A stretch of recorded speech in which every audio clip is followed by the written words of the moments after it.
today in front of me Honor 50 and I'll show you how to connect to Wi-Fi this device. So first you should go into the settings application and then tap here on the Wi-Fi section.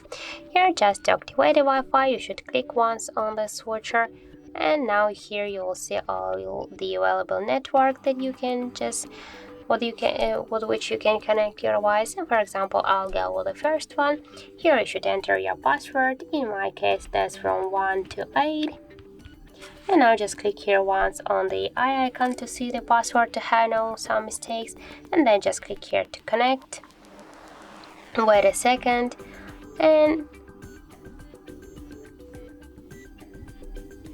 now as can you see, our device successfully connected to this network.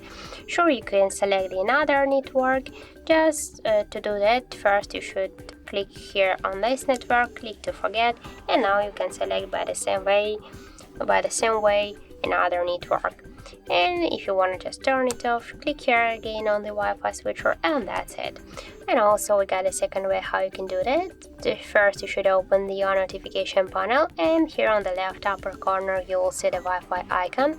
Just tap here once on this icon to activate Wi-Fi on your device, and then just hold for a while this icon and you will launch the Wi-Fi settings here. And by the same way you can select one from this network, enter the password, and then just to connect. And if you want to just turn off the Wi-Fi here, just click here again on the Wi-Fi icon, and that's it. So that's how it looks. Thank you guys for watching, and if you find this video helpful, don't forget to leave a like, comment, and to subscribe our channel.